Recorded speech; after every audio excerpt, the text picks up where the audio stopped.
Alpesh Patel, new in her suit, CEO at Profinium Partners. Very nice. Last Good morning. You had no hair there on your chin, Alpesh. Good morning. How are you? Good morning. Good morning. I'm very well. You cannot insult the President of the United States with the words that Rodrigo Duterte used and hoped to get away with it. And Obama said, you know what, you wanted a bilateral meeting? Not happening. Well, you know, I actually sympathise with the Philippine president, and I'll tell you why. At least they've got a proper war on drugs. Let's remember why he was annoyed. He was annoyed because the allegation from the press was the US president's going to talk to him about these extrajudicial killings of drug dealers, of people who are destroying the Philippine community, who are increasing crime rates, causing murder, death, mayhem. And the Philippine president's trying to sort that out, and that's why he got angry. And I think he's right to be angry, because if the Americans had a proper war on drugs, then they wouldn't be just blaming the Mexicans, as Donald Trump is doing, about all their ills and problems, and there might be a healthier society for it. The concern is, though, that this war on drugs that you explain, I mean, thousands of people have been killed, many have been put in prison.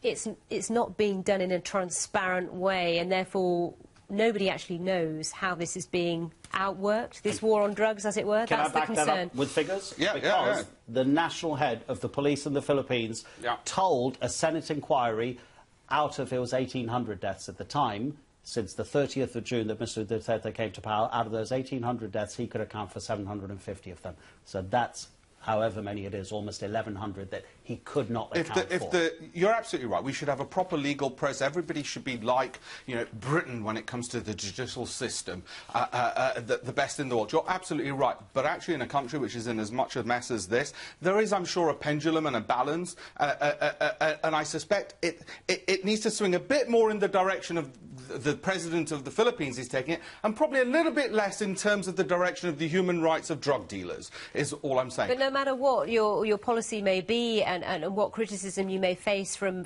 your counterparts around the world, this kind of statement in front of the international press...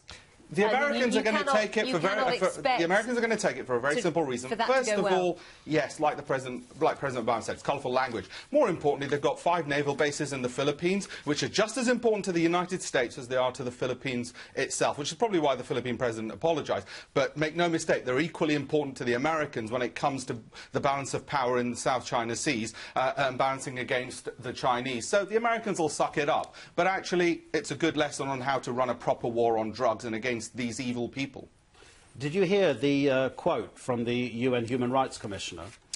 He mentioned Viktor Orban in Hungary, he mentioned Geert Wilders in the Netherlands, he mentioned Nigel Farage here in the UK, Donald Trump in the United States. He called them fantasists and political demagogues who are looking at the past days of halcyon moments. Sunlit everybody fields. will be reunited behind one religion. He said that's not the real world anymore. And Geert Wilders has had his say now. Yeah. I mean, basically, what the UN Human Rights Commissioner is saying is that the people on the extreme right are the equivalent on the right as Daesh is in terms of Islamists and extremism on that side. What's interesting about this is what he's actually pointing to is this growth in populism around the world. Basically, to summarise it, if you want to get elected anywhere in public office, be anti-Muslim. It's that simple. It'll get you elected.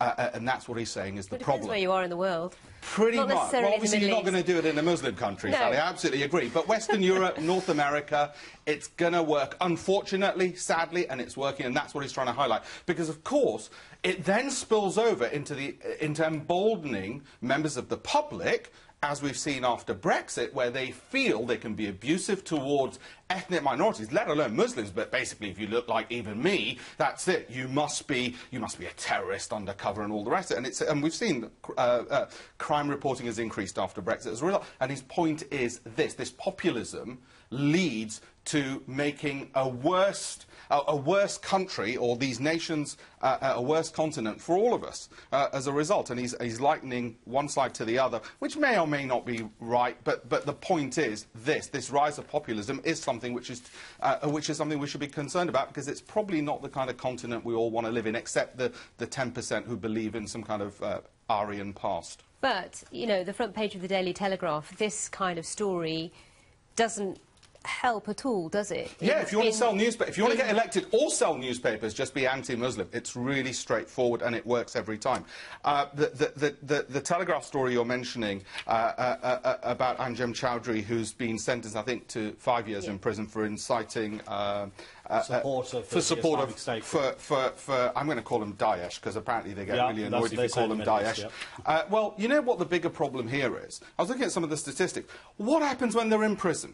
Okay, the radicals. We've seen reports that actually you get... And I was looking they're recruiting. They're recruiting. Jihadi training camps in prisons, basically. So actually he's gone to a place where he might not be too unpleased or displeased by it, because he'll be thinking, great, now I can start recruiting some more. We've got a problem with our prisons in the UK, and probably in the US and in Western liberal democracies, which is what the Telegraph refers to. 14% of the population in British prisons are Muslim, which is 3 times more than the population at large.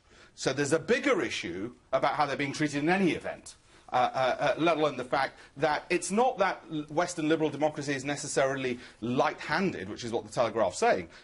3 times more than the pro-rata population are in prison.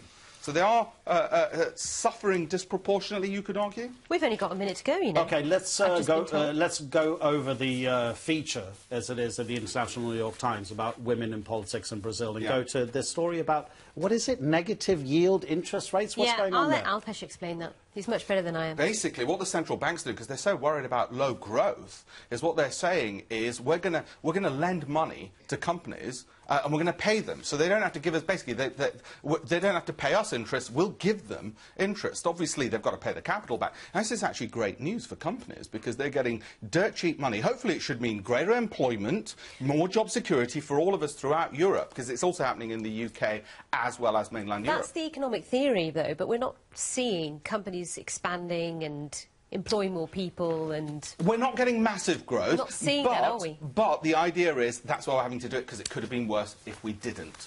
Do it. By the way, Brazil, a woman killed every 2 hours and assaulted every 15 minutes. That's the statistics with Brazil, and they've just impeached their first female president. We're off air, Alpesh.